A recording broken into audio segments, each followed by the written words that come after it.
and welcome to Twisted Remedies. This is a show about the power and importance of Jiu Jitsu in trauma recovery and fitness and so many other aspects of life. Training Jiu Jitsu has been a huge part of my healing, but there are so many other things that everyday people rely on to heal, rebuild, strengthen, and grow. The conversations we're going to have are meant to explore all of those twisted remedies. I'm Justin Kucher, your host on this exploration. I'm a retired cop, lifelong musician, jiu-jitsu practitioner, and a cancer and trauma survivor. Let's jump right in and talk about our twisted remedies. In today's episode, I talked to Jassen Bluto. Jassen's a longtime friend of mine. He's a retired police officer. He's a veteran. He's written a book on leadership. He's done a lot of things throughout his career. Jassen and I talk about coming to jiu-jitsu as an older grappler and starting later in life. And with that, the balance you need to have with pre-existing injuries and training smart so you're able to maintain that. Also part of our conversation, we talk about finding the right gym to train at and the right coach and how important that can be to your journey. Thank you again for listening, and I hope you enjoy this conversation with Jassen Bluto. All right, so back here on Twisted Remedies podcast, my guest today is Jassen Bluto. I have known Jassen for, seems like forever. 22 years, I think now. 22 years. Wait, it might be 22, 23 years. More than that. Actually, it's more than that because midnight I've been married yeah. for almost 27, and you were in my wedding. So. Oh man! So it has been almost, a long time. Probably almost 30. You are so old. You're so old. We're off to a good start. So obviously I know you, but for the listeners out there, the handful of them who have found this thing so far, just give us who's Jassen Bluto? Give us a kind of a rundown on your background and where you've been and how you got where you are. Yeah, so I'm a husband and father. I've been married 30 years this August to my wife, Nicole. I have 3 kids. I have a 23-year-old son in college. I have a 17-year-old that's starting college this fall in Idaho here. And then a daughter who just got her driver's license today, who's 15. If you can believe that in Idaho, in free Idaho, you can get your driver's license at 15. It doesn't help you with insurance, but at least you can get licensed. So yeah, so father, husband, I just my whole career up until now, I've kind of got a second career going, but my whole law enforcement military career, or my whole life since 19, has kind of been a dual parallel in law enforcement and military. So military, I went on active duty in the Navy, did 4 years in the Navy, got out. My father, who was in the Air National Guard, talked me into coming back in the Air National Guard. So I did that, enlisted. I went over to the Army to get commissioned as an officer in infantry and tanks, and then came back to the Air Force Security Forces, where I finished out really my last 20 of 32 years. And I retired 2 years ago, 32 years, promotable to colonel, but I retired in lieu of promotion due to all the COVID craziness that was going on and all the leadership compromises that were happening and all of that. And then, so my other parallel career has been law enforcement, where I started in law enforcement in Vermont in a little town with Justin, and then went to the big city in Vermont, Burlington for a while. And then my wife, who I met in the military, is from Los Angeles. We moved back to take care of her dad when he got sick. And I joined a police department, Torrance Police Department out in Los Angeles, California, kind of in the South Bay.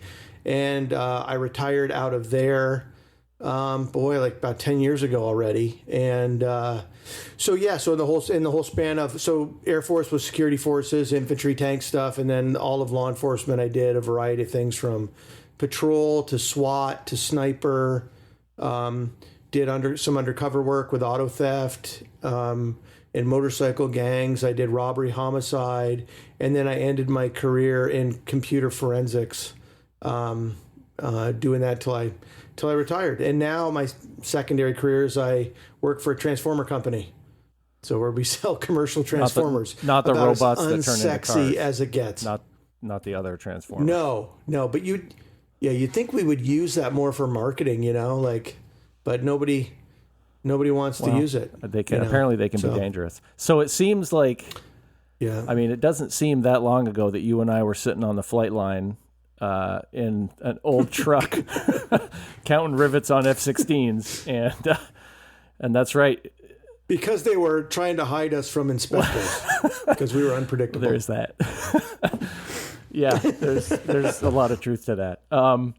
So obviously, this being a somewhat jiu-jitsu related, heavily jiu-jitsu related podcast, I think you and I talked about this over the years, and then again when you started training, but the proximity of Torrance PD to, I think Gracie headquarters is in Torrance, right? Or it's not far from there.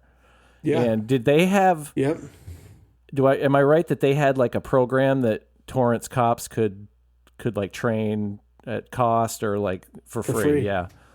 And so what year was that? Cause that's pretty ahead of the push, the recent push to get cops to train. Oh, that was the mid 2000s, probably 2004, 5, 6, something like that. Because I actually got injured on the job in training doing jiu-jitsu. And that's kind of that was my introduction to jiu-jitsu, really, was blowing my back out trying to do a Kimura. I forgot that's where your injury happened. Well, yeah. But, so we had a lot of our use of force instructors that were Gracie guys. And they were already trying to bring that into our use of force training and our arrest and control stuff. And so currently is the first time I've ever trained formally in any kind of jiu-jitsu, studio or gym or whatever you want to call it to advance in rank. Everything else has been all those guys in Torrance that introduced me to it. And then in the military, part of the arrest and control and Air Force security forces or combatives is a lot of jiu-jitsu. Really? So for ground fighting and controlling people. So I kind of been around it and aware of it for a very long time. And then... yeah, but it never formally got in there, and I wish I had. But by the time I was becoming aware of it, I had my back injury, and I had subsequently 4 surgeries from that, and I was kind of ruled that out as something I could actually do. Right, that's wild. I forgot that was your how that happened. The other thing that you do, you didn't mention this, but you're an author. You've got a book I read on leadership. You've done a bunch of other leadership stuff. Can you just talk about kind of what's going on with all of that? Currently I lead a couple of teams at work and what I'm doing now. And that book was a result of doing, once I retired from law enforcement, I got into Christian ministry. And so they put me at a college with a bunch of military cadets. And it wasn't long before they started asking, so as a Christian, what does it look like to be an officer in the military? And so with all these young men and women learning to be officers, I tried to synthesize best I could what it looked like, what were the principles of leadership and how do you keep it simple, right? So it's always 3, right? So I try to keep 3 principles of leadership, and then that's kind of been a pursuit of mine, is teaching leadership when I can. Not a lot of people want to learn leadership. They want to be leaders, but they don't want to learn the craft of it. They want the title. Nobody wants to do the work. But nobody wants to do the hard.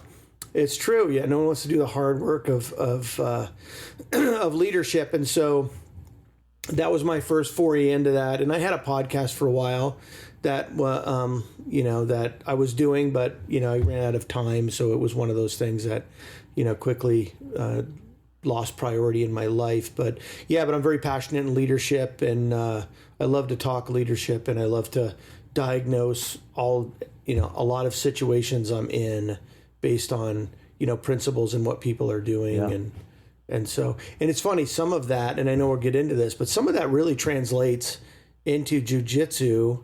If you can be unemotional about a lot of the things you're doing and kind of take yourself outside of the immediate context and look into it unemotionally, you can learn an awful lot about what you're doing and other people are doing, and how you should, change your game and change the way you're approaching things, and gain a lot of perspective. I remember having conversations as I was working my way through various promotions with new supervisors who came on, and they would struggle with, well, I've got, so-and-so is doing X, Y, and Z. And, it's hard to, and I remember and I'm sure I heard this somewhere, but I remember explaining it to them, like, there's a certain amount of leadership courage that you need to have when you're going, especially with people that, in law enforcement especially, you came up with these people. These, you then get promoted and you're in charge of your friends, essentially. And it's, it's not an easy job, and it's holding people to a reasonable standard, takes a certain amount of leadership courage. And I think that's where a lot of people struggle with, being able to recognize that and kind of navigate what that looks like. But that's, Yeah, I think you're hitting on something. There's a big pitfall that in the law enforcement, in particular, that people fall into, right? We promote people that are good cops. Like, this guy was a great street cop, so we're going to make him a sergeant. And we don't know anything about what the characteristics of leadership that he should have as well. And we're certainly not going to develop him, but we're just going to assume he's a good cop. And so we're going to make him a sergeant. And then they fail because we don't, we're not looking for the proper characteristics. We're not developing them on how to lead. And then they find themselves in this situation where they have people they have to lead, and they fall in one of either two ditches, right? They're either, I'm going to be everybody's friend, right? Or I'm going to be just a tyrant, and make everybody do it my way. Because if I got promoted doing it my way, well, that must be the best way to do it. And so everybody's got to be a cop and do law enforcement the way I did it. And so they don't know a better way. So they get trapped on those two ditches instead of, going right down the middle, which is, having standards, having expectations, right? And then counseling people if they don't meet those expectations and making sure they understand those expectations. And then leaving a little bit of room for someone to, do something creatively a different way, like stylistic. Like, they don't have to be the same style as you. They just have to get the mission done, and that's one of the things Patton said, and I think this is a pretty famous statement from Patton is, you just tell people what you want them to do, and you'll be surprised by the way in which they do it and the ingenuity they bring to it. But I don't think, a lot of people don't want to do that because it goes back to confidence and insecurity. And if those people reflect on you, you feel like you've got to put your thumb under them because, it can't possibly go wrong and blow back on me. That would be horrible because, and unfortunately in the military and in law enforcement, a lot of people just think about themselves more than anything else, right? So you have these leaders that are all worried about themselves and their career. They don't have any principles that they live by, right? So their principles become like, what gets me to the next rung on the ladder, and then everybody else is a victim of that, instead of the right orientation of a leader should be, how do I take these people, build them up, develop them, and have a team where I don't even have to be present for them to be successful and to excel, right? But that takes an awful lot of humility and self-confidence that, this person isn't going to take my job. The goal should be that, you train a bunch of people that can take your job. Absolutely. Right.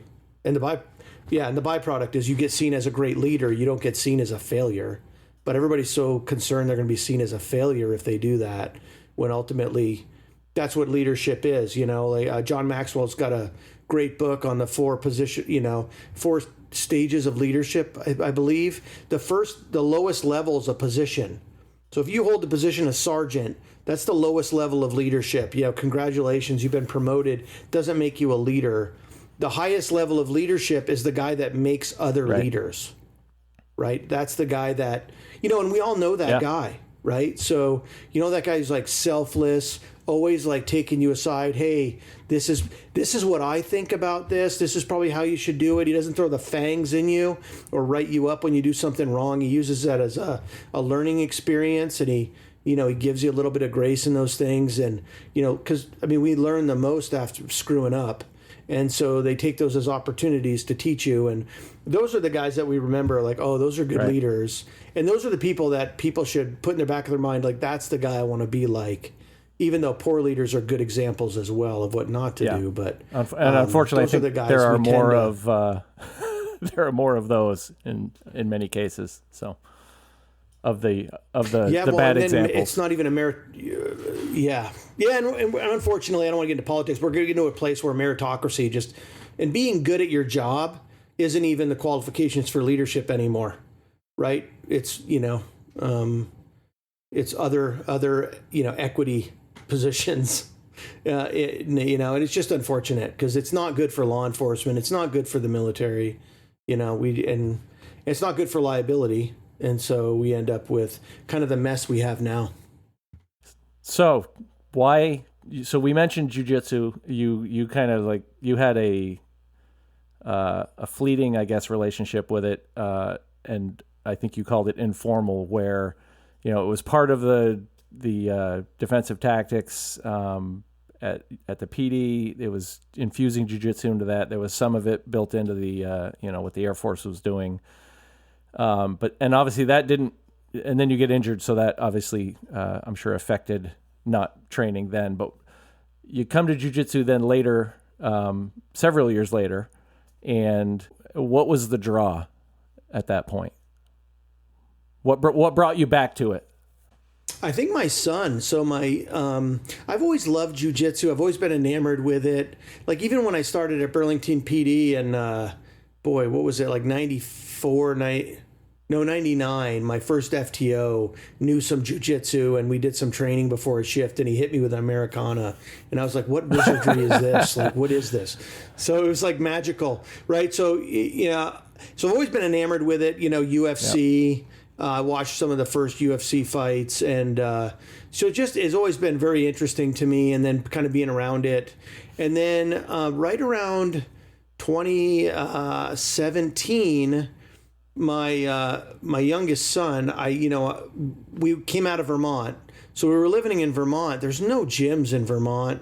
So I think when I retired from law enforcement out of Torrance, I went to Texas. I didn't really think about it there. I was there for about a year, moved up to Vermont for a while, and there's nothing up there. Like there's no, where I was in like, central Vermont, there was no jiu-jitsu, so I never even thought about it as an option. We moved to DC because I took a job on active duty, and all of a sudden there's all these options open to me. And again, like I have all these physical injuries in my back, and I was like, I can't do it, but I'm going to take my, I think he was like 11 at the time. And I'm like, my son should know jiu-jitsu.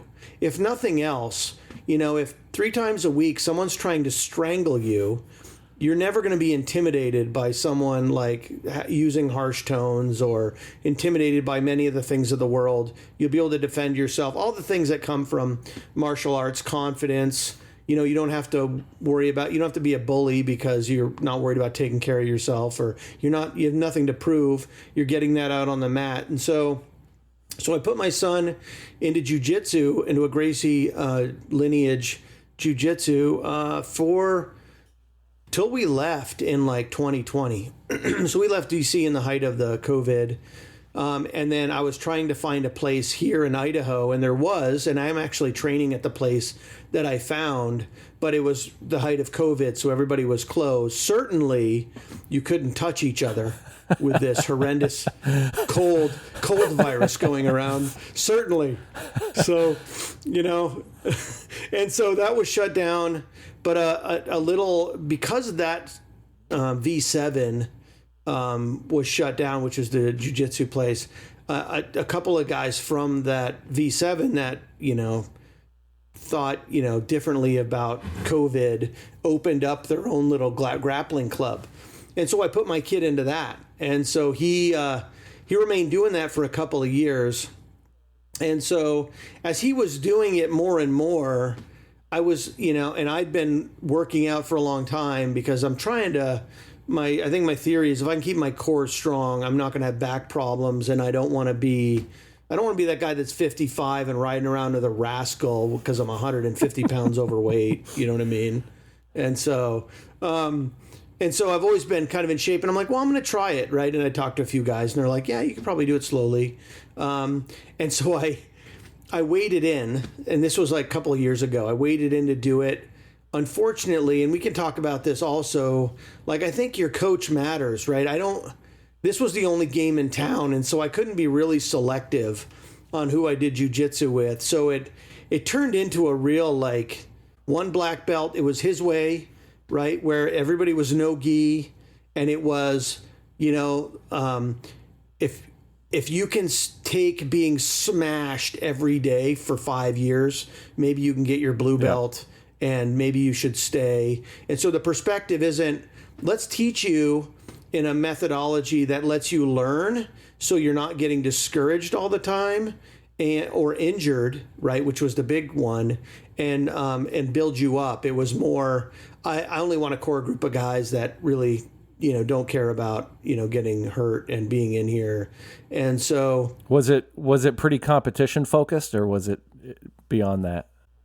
No, it wasn't actually. It was just, it was just weird, man, because I would go in there and it would be, all right, we're going to do a calf slicer from the truck position and, out of a turtle. And like, that's my first class. And then we drill that for 10 minutes. And then it's like, all right, we're going to just do 5-minute rounds. And then I'm with these other dudes, and they're just like crushing me and smashing me. And I'm like asking questions. Like at one point I broke a rib, and that's why I kind of walked away. And I said to the black belt, I'm like, hey, so how do I prevent that from happening? He's like, yeah, don't let people lay on you. I'm like, okay, that's helpful. So, let's not talk about escapes or sweeps or anything. Yeah. Let's just, be like that. And then I also noticed, so my son's not doing it anymore, and I think it's just a byproduct of having bad coaching. My son was there, and he was, he's fine because he's young and he can bounce back, and he was, rolling with guys his own age, and then eventually was rolling with adults and doing okay. But he wanted to do competitions, and so I took him to a couple competitions, and he would just get worked. You know what I mean? Like kids would be like knee on belly, on his back, hooks in, like getting points, racking points up. And he's trying to pull guard and do submissions because it just wasn't that kind of, it was a different kind of jiu-jitsu, different rules. Right. But even on top of that, and like I can appreciate that kind of jiu-jitsu that isn't competition focused, but the jiu-jitsu he was doing there really was making him worse. I could see his skills getting worse. And so I'm like, well, what am I going to do? Because I didn't want to leave this one jiu-jitsu place because my friends opened it. So I felt a little bit of loyalty there, right? There's like this tribe mentality. Yep. And so I felt a little loyalty there. I wasn't going to pull my son and put him in the competition because there's some bad blood now between these two gyms because of the split during COVID. Because the one guy that owns because the guys that split off to do their own club during COVID didn't come talk to the black belt that had trained them and made them and asked for permission, right? So there's all this bad blood, and I'm not going to go over there. So I end up going on the Gracie University website, and I get a couple of mats for my basement, and I get a gi, and my son gets a gi, and we start working the Gracie combatives together in the basement, right? Yeah. And we would just work those routines, right? Those sequences. And I was trying to get him sharp on the basics, the fundamentals. It's never bad to work the fundamentals. So we're just working the fundamentals in the basement. And we did that for about a year. And then he just got interested in other things. And I think he was kind of discouraged from that gym and he didn't want to go back anymore. And so I was like, maybe I will go try something else.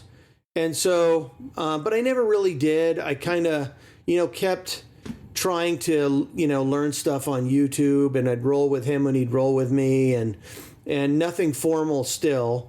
And then about 6 months ago, I decided I'm going to try something completely different because I'm still trying to stay in shape. I've got this philosophy that when my body adapts to something, I do something completely different. Right. And so to try to keep my body strong and keep it interesting. And so I thought to myself, I'm like, you know what, I'm going to go to this other gym, and I'm going to see if I can train with a black belt one-on-one, and see if I just want to train one-on-one once a week until he can get me to a place where I can go to a class and not get like hurt or obliterated, and actually kind of feel like I can defend myself. Yep. And so I've been doing that for 6 months. And then I joined that other grappling gym anyway, because it meets out of where I work. So 3 days a week, they have a class at noon. And so I go do that class. And then on Saturdays, I go do the one-on-one with the other black belt and learn completely new things. But that's been a political issue in and of itself, right? So I got these two gyms that don't like each other. And then on top of that, a new black belt came in from Hawaii, who's another cop, great guy. Got a lot to learn from him. He's a third degree, but he doesn't like the other guy at V7 either, because he's more self-defense oriented, and he thinks the competition stuff is a little far-fetched. And so, but the competition guy is like, more, hey, you got to be open-minded. With jiu-jitsu evolves, you got to go with it. And he's like, a lot of my black belts have 50 professional fights. And so I don't really think that it's valid to say that they couldn't defend themselves in the street. Because his argument is, if you just want jiu-jitsu for self-defense, go do MMA. Right? Yeah. And so I got one guy that's really open-minded, one guy that's like really just fixed. And so right now, and you're caught in the middle. You're caught in the middle of all of that. Yeah. So the current situation is, it's like having two wives, right? Like, what do you eventually I've got to pick one, but I just from my law enforcement background and being a firearms instructor, I think it's valuable to learn from lots of different people. So it's kind of unfortunate that, one of these guys is totally cool with it. He's like, he doesn't care where I train, right? I just come, the other guy is like, just poo-poos all the other stuff competition-wise. So it's just, I'm stuck in kind of a weird dynamic that's unfortunate. So I'm eventually going to have to pick a side.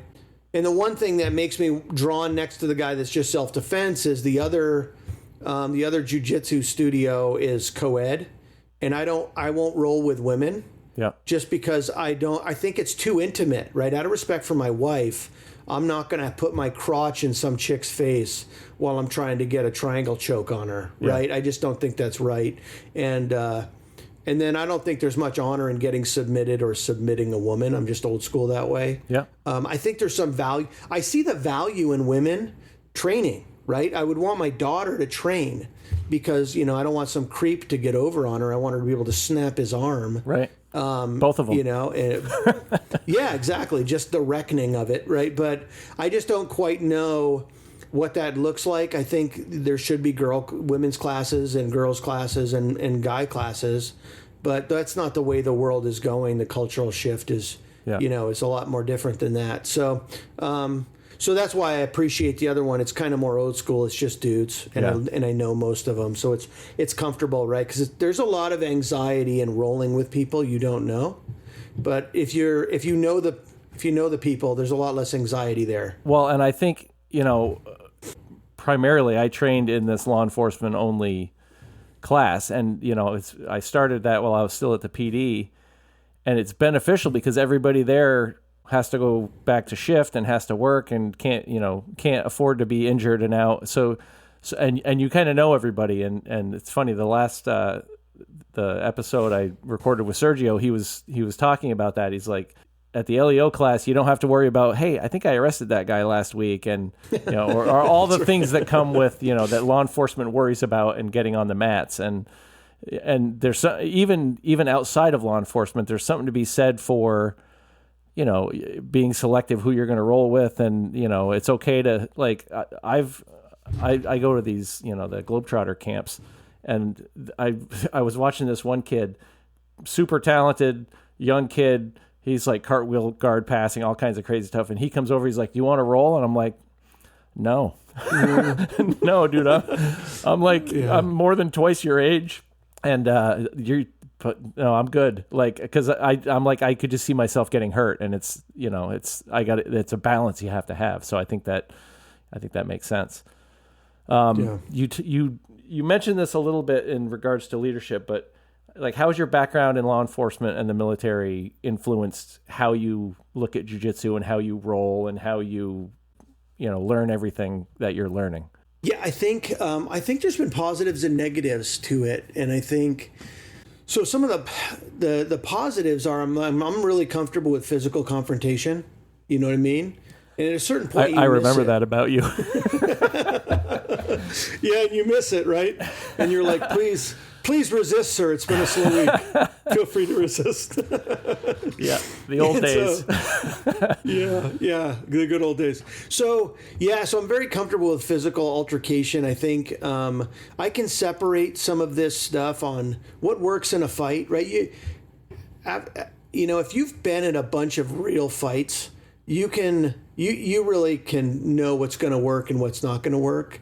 And you can appreciate the stuff that works for you and what doesn't work for you. I love this term of your jiu-jitsu, right? Because I'm not as flexible as some people, and then there's some stuff like I'm not going to do a cartwheel pass, like that's not going to work for me. So I think some of the experience that you have like really helps you understand what your capabilities are because you've been in real fights and you know what a real fight looks like, and you're like, okay, these are the things I'm gonna probably use more often than not, and bring that to it. But I think one of the things that has limited me or been something that I've been able to grow in is kind of losing some of the rigidity that I have, right? So I think a lot of cops and military guys, when they transition out of the military into like civilian life and careers, they suffer from this, everything's got to be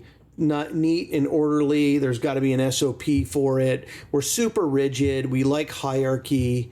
And I feel like with jiu-jitsu, you really, the steps that you work are helpful.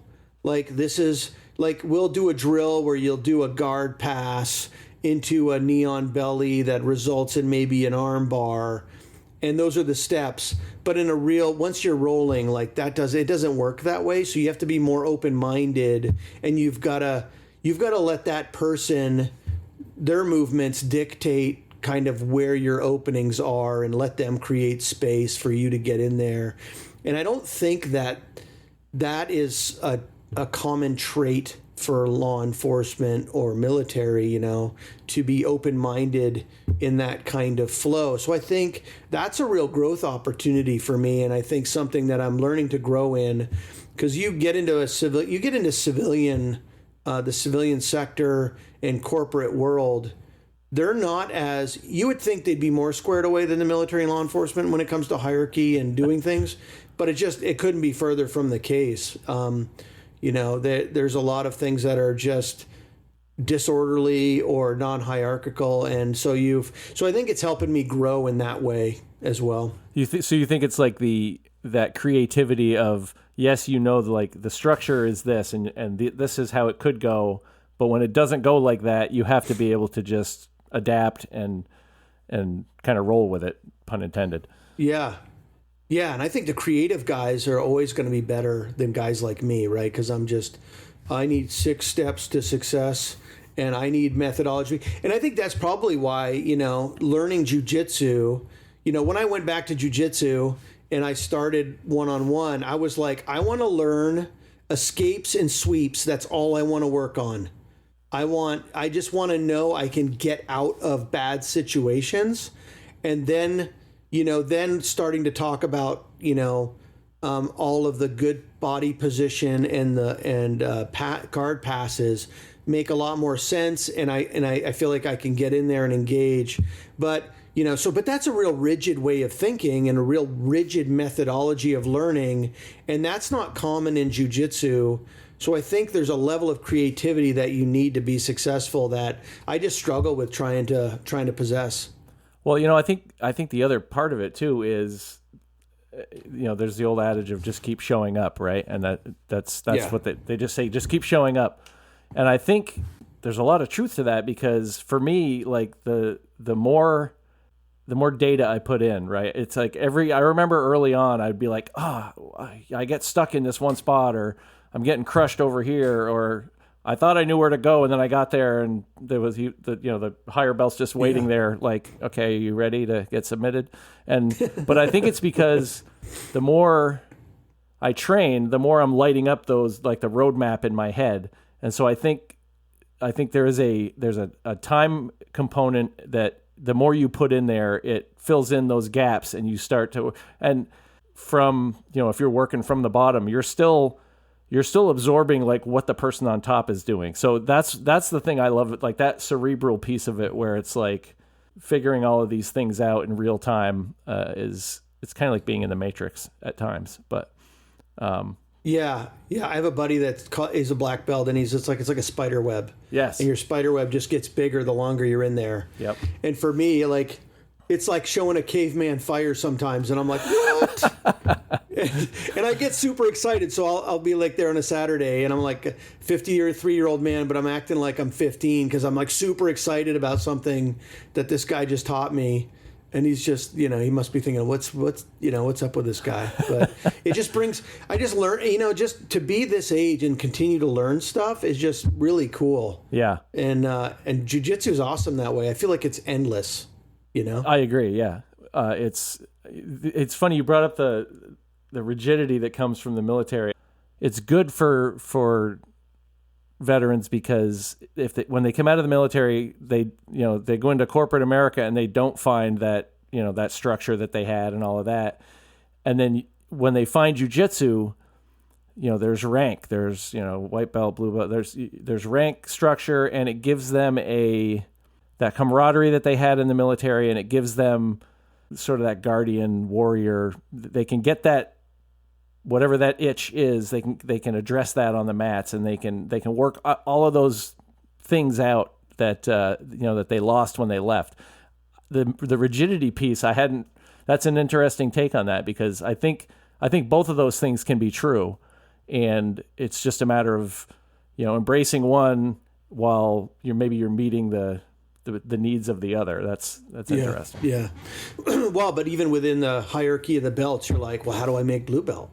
And it's like, well, depends on where you go and who you ask. You know what I mean? Right. So it's still a journey, right? And and that's what's helpful for me is every time I think, it would be great to be a blue belt, I'm like, well, maybe not, because then I can't just tap out to anybody. It's kind of good to be a white belt, right? I just think it's like, you've got to focus on, I want to just focus on the journey of it, the learning of it, and like let all that stuff come. And I think that's kind of the cool piece of where I can kind of let go some of that structure and some of being really goal oriented, Yep. Yeah. Blue belt it gets harder. It gets easier, and it also gets harder, like back and forth, because all of the upper belts don't, like, the kid gloves come off, and they're like, oh, okay, now the test really happens. And it's a lot of law enforcement background, a lot of military background. How do you view, or what do you view as the benefit of jiu-jitsu as it relates to like people with experiences in law enforcement, experiences in the military, and all of that can bring? How do you think jiu-jitsu plays into, addressing all of that and helping with it, or, making it better? Yeah, I guess I think it's just a natural thing for cops and military, just like some of the things you're talking about. I think it's tribal. There's a lot of camaraderie. People are super encouraging, which is a little bit different than, because, people aren't always encouraging in law enforcement and the military. But I find And sometimes that's by design, but I find that, a lot of people are encouraging. Yeah, I think that in a lot of ways, it just seems so natural that I don't understand why more cops don't do it. You know what I mean? I think there's just an intimidation factor. But just across the board, I mean, I had a firearms company here law enforcement firearms training company here in Idaho for a while. And it was just very difficult to get cops to train, And I think there's a similar barrier with jiu-jitsu, and I'm not quite sure what it is because it's just, it's kind of amazing once you step into it. It's just kind of life-changing. And I don't think you understand that until you embrace it and then work through some of your own kind of barriers and get to a comfortable spot. So it just seems like a natural fit to me.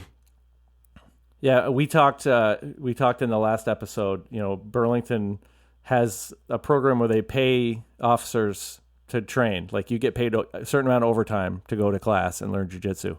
And you would think the mats would be full, right? Because everybody loves overtime. Yeah. But it's, for some reason, it's some weird cosmic thing where it has to click for them. And I don't know what it takes for some people. I wish it had clicked for me years ago, then I wouldn't be so old and banged up. And yeah, for sure. I'd be banged up, but I'd be further along my journey. Right.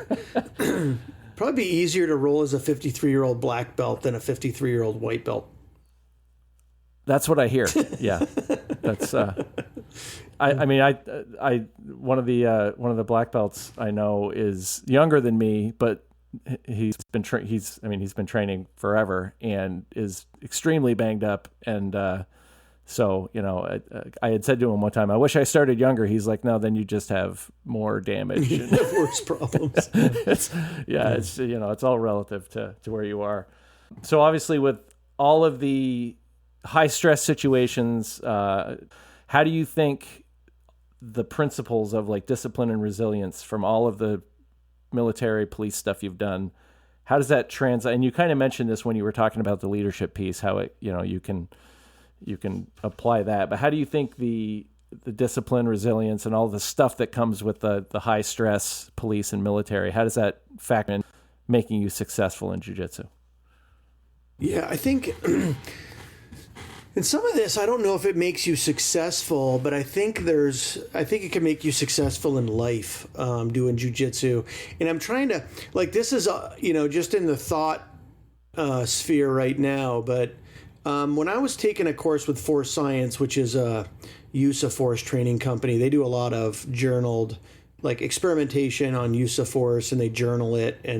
And so you can use a lot of that for officer-involved shootings and, what human performance looks like and behaviors. But so I think, so they had this section in a course I took that where they were talking about PTSD and the effects. What is it really? You know what I mean? Everybody talks about PTSD, but no one really talks about what it is. And then most cops won't admit they have any effects of it because you're weak, right? If you have any longing effects from just all the traumatic stuff you're a part of, right? And then it's the starting and stopping. It's the, boredom, and then all of a sudden sheer terror, right? Where you're just dealing with stuff. And that has a physical effect on your brain, right? And so they were talking about how you have your amygdala in your brain really is where you detect threats, and it alters some of the chemistry, or pathways in your brain.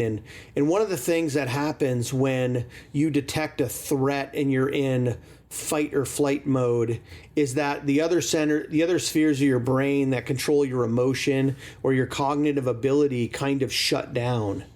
And so the last thing, and that's where, when you see cops on traffic stops, swearing and they can't even remember what they were saying, but they just lose all composure of what's coming out of their mouths. Well, that's a byproduct of just the overload of fight or flight on your amygdala that's shutting down those other parts of your brain that give you any kind of emotional control or cognitive ability to think, right? And so what the effects of PTSD is that after all that's said and done, like even in the world, you get triggered by certain things that fires up your amygdala and it shuts off your emotional control and cognitive ability. And so I have this idea that, so yeah, for some of us with PTSD that are going through life, right, that looks like snapping at your kids or your wife. You have no idea why you're pissed off because you're only 5 minutes late for something, but it seems like the end of the world, right? And everybody's like, everybody's like, well, that guy's got serious problems. Guy's got serious anger issues, but a lot of it are just after effects, right? So I have this idea that when you're in jiu-jitsu and you're in the moment, there's threats that are going on, right? And you've been doing this long enough that you probably don't get freaked out anymore when you're in a certain position. But I think when you're a lower belt, you can get really freaked out by being on the bottom or in a certain position. And then it's good to exercise a little bit of emotional control in those moments because, I've gotten to the point now where I don't really tap because of pressure, right? Because you feel like you're going to die. I mean, you can have a 170-pound dude on you, feels like a truck's on you. And you're like, I'm just going to tap because I don't know how to deal with this. It doesn't feel right. It feels like I can't breathe. And so your cardio's at 160 and a dude's on you and your anxiety levels through the roof at the same time you can't breathe. And you're fine physically, but your amygdala is telling you threat, threat, threat. But in that moment, if you're going to be successful in jiu-jitsu, you've got to figure out how to control your emotions in that moment and control your cognitive ability to recall some of the ways in which that you can get out of that situation. And I think for people with PTSD, I think it's a good environment to work through some of that. I don't know, and obviously someone should study this. I don't know if there's lasting effects from that. Like, does that improve your ability? I was talking to a counselor once, and I was talking about just that, like these things come up or triggers, and you lose kind of your emotional stability. And he was like, "Yeah, look, it's just like any other problem that you may have. If just because you have a physical problem doesn't entitle you to sin against people or be a jerk." Or whatever, you have to figure out a way to deal with it. And so I think jiu-jitsu for me has been kind of a way to try to see if I can stabilize some of those things, or another method of trying to work on that stuff to where I'm not just submitting to being freaked out, that I can gain some kind of emotional control and cognitive stability to kind of work through those puzzles. That is, being on the bottom and side control with someone that's, just crushing you. So, yeah. And I think for me, a lot of that is you learn to be, you're okay with being uncomfortable. Like that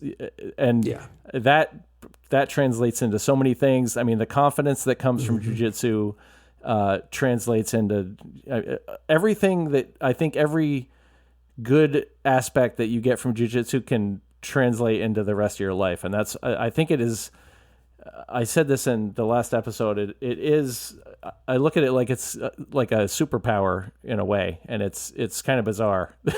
and I don't fully understand. And that's kind of why I'm doing this, is to explore some of this stuff with people.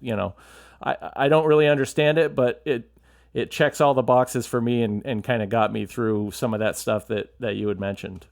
Yeah. And then, and I think staying physically fit is a big deal too, right? I mean, you look at guys that, have come through the Iraq War, or, guys I served with or know, and in law enforcement or in Iraq. And if you're not taking care of yourself, like that just compounds, right? It just makes it worse. So, but I think if you can stay,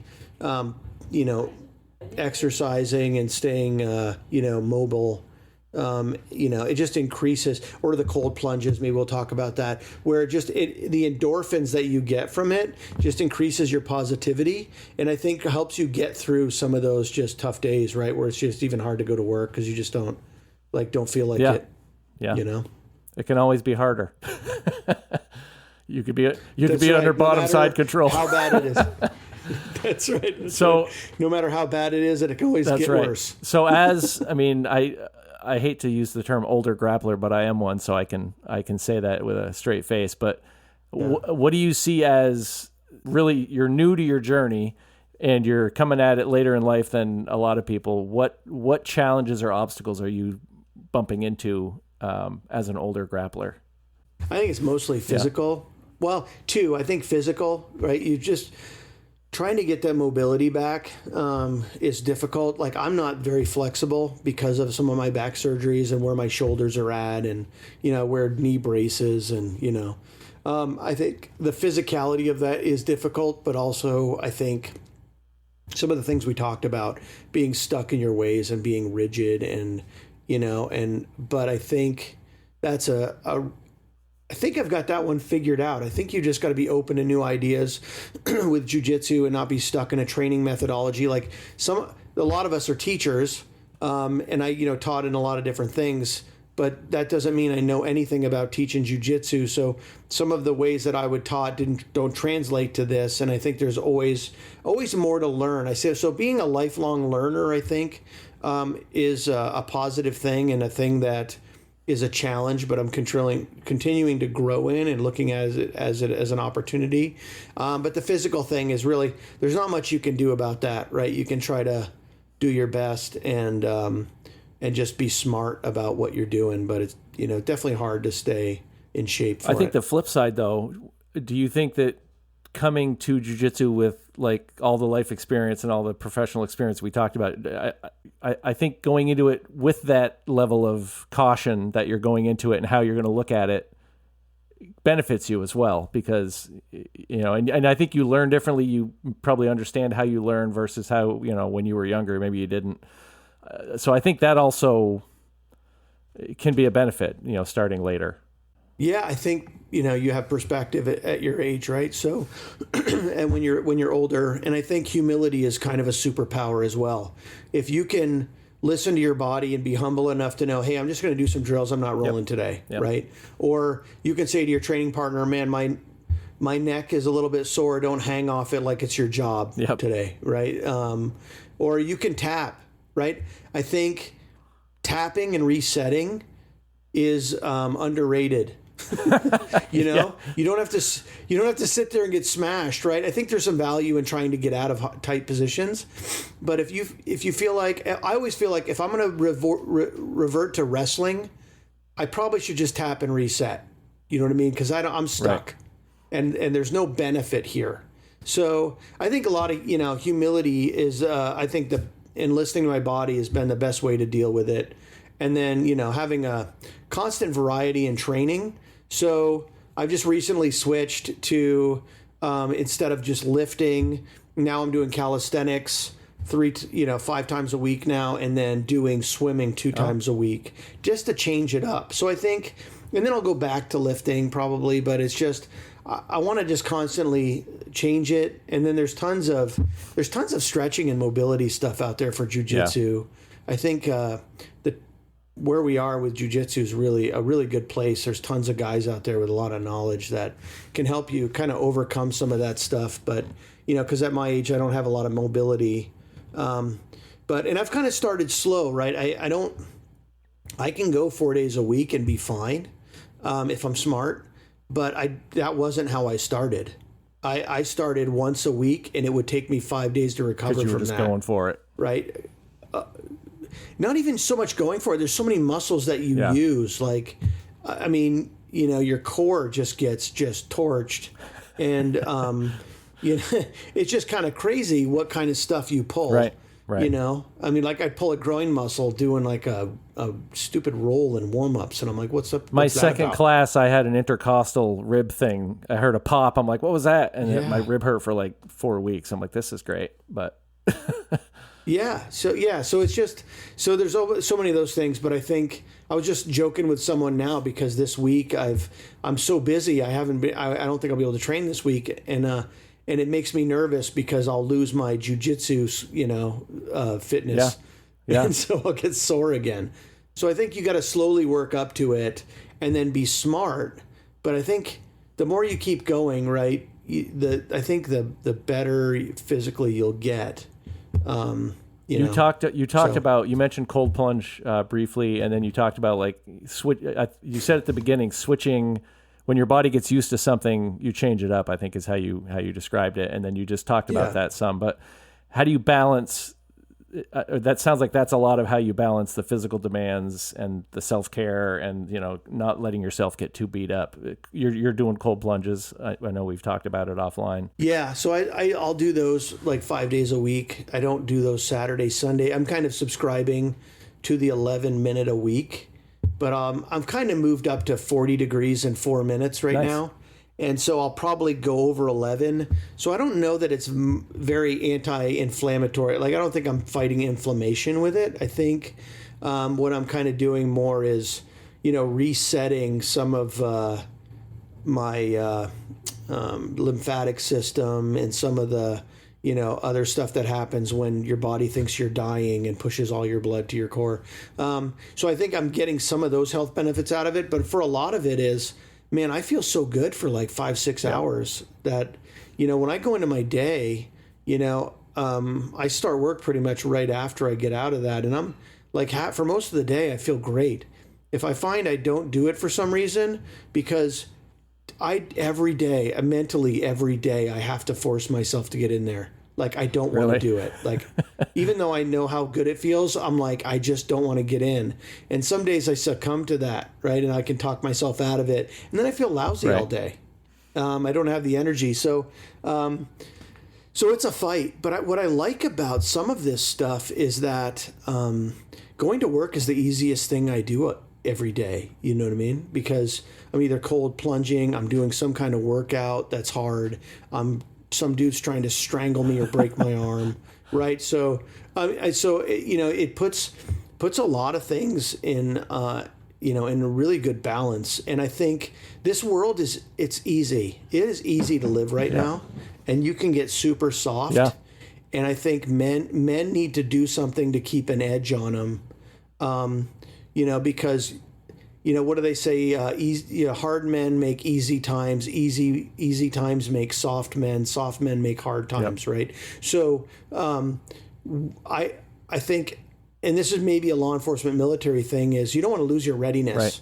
And so for me, it's also it's just a mental thing that when in a world that's so easy, and I could have a cushy life, and I want hard things still, even at my age. Because I miss that. I miss all the challenges and the hard things. And I think cold plunges gives me that mental challenge, like every day. Like, there's no day that it doesn't suck. I don't know what, So you're not noticing an inflammation benefit? I don't, it's hard to know if it's, the inflammation benefit I'm getting is because of, the way I'm working out, or if my body. So I feel like if I'm in better shape and my, I experience less pain, right, in my core and my back. My back's strong. I mean, my core's strong. I have less back pain. So I can't directly attribute it to cold plunges, because there's still like one day a week where I'm taking 4 Motrin because for some reason I just can't shake some like stinger in my upper back. You sat in the car wrong that day. But usually it's not the jiu-jitsu. It's sitting in the car wrong. Right. Yeah. A buddy of mine calls it the age of the eventless injury. Yeah. Just like tying my shoe, threw my back out. I have my parents and stuff will be like, oh, you're awful old for that. Isn't that hurting you? And it's like, I would rather know why I'm sore than be sore from just laying on the couch. Like, I'm going to be sore either way. Right. I at least would like to contribute and have a say in why. So, yeah. But there's something about, you want to be able to go hiking when you're 60, right? I mean, seems like the guys that are mobile and go kayaking when they're 95, just they've got something figured out, and I think it's constantly moving. Yeah. Well, it's funny. I had a physical therapist, Louise Lynch. Louise, Chris's wife. She used to tell me, move or rot. And there's something to that, because I think that's the key, or some of the key. So obviously this is called Twisted Remedies, and it's about like all these things we do to, improve ourselves and kind of heal and grow and all of that. We talked about cold plunge. Any other twisted remedies that you have, or things that you do to? So I think sauna is another. So the modernity is great, right? Because you can get a sauna delivered to your house super cheap, and you can just sit in it, right? So an infrared sauna. So the cool thing about the sauna, and I do them different. There's different cold and heat kind of protocols, but I struggle with the sauna. It's funny, I struggle more to do the sauna because it's 30 minutes than a 4-minute cold plunge, right? Because I can get into my routine. The sauna is hard to get in my routine, but if I feel like I've injured something, tend more to sit in the sauna, because that helps me with recovery, because there's a growth hormone that gets triggered there. But so I'll do a cold plunge in the morning, and then at night do a sauna, and then shower. And there's a lot of benefits from sauna, not just muscle recovery, but also helping you sleep. So for guys that have trouble sleeping, I think the sauna would be a great way to go, and it's not very expensive to get one of those saunas. You just sit in with your head out, and you watch your iPad for a half an hour or whatever. You just watch some ADCC grappling. Watch something jiu-jitsu related at least. That's right. That's right. Awesome. That's right. Well, that's we've talked about a lot of stuff. Anything you want to throw out there? Anything you want to plug? No, I'm not doing much online these days. I'm kind of keeping my head down and just trying to work and get my kids through this final phase of young adulthood and try to launch them. But yeah, so I appreciate you having me on. I think a lot of the interactions we've had, and watching you go through this and get your blue belt, has been an encouragement to me, and in many ways probably a thing that's prompted me to kind of do it. Awesome. And so I just think if most people are going to listen to this, probably are guys that do jiu-jitsu already. But if it's just like cops, military, anybody that's either in or retired, I think just give it 6 months. Just go and show up at least once, twice a week for 6 months. And I think you'll see it's a life-changing sport to get into. And like we said, there's so many benefits in life from doing jiu-jitsu that I think it just can't be ignored. Well, and you touched on it early on, but I think a callback to that is you got to find the right place to train with the right people, because when you do that, you can train at the ability, the skill level, the pace that is right for you. So you're not, all the things that people who are, have retired from things worry about because of their age and fitness and all of that. You can work through that if you find the right place to train. That's I think that's a piece of it. Yeah, I think that's great advice, because I think definitely, you need to have that conversation with whoever's running it on all the things that you're concerned about, and in whether it's training methodology or what you want to do or what you're anxious about. And I think a lot of those can be addressed, because even at that one gym that's co-ed, I told them, hey, I just don't want to roll with women, but I don't want to discourage any women. How do I handle that? And they're like, yeah, just say you don't want to roll with them, but you don't have to say why. Just like, yeah, no thanks. And that's kind of universal, and everybody's cool with that. But unless I had that conversation, that barrier that was keeping me from going to classes wouldn't have been addressed. Yep. So I think it's very, very much, you have to, if you're in a metropolitan area and you can pick your gym, I think that's great, but I think you really have to be selective. Yep, for sure. Well, Jassen, I appreciate it. You were on my short list for the first batch of this experiment, or whatever this is. So I can't thank you enough for coming on, and I think we talked about a lot of cool stuff. So thank you. Appreciate it, man. Thank you.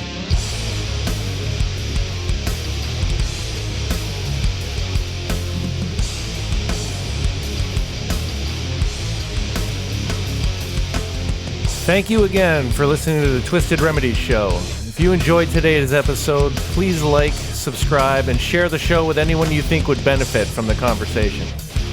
If you'd like to recommend a guest, a topic, or ask a question, please go to twistedremedies.com and connect with me there. Take care of yourself and take care of each other.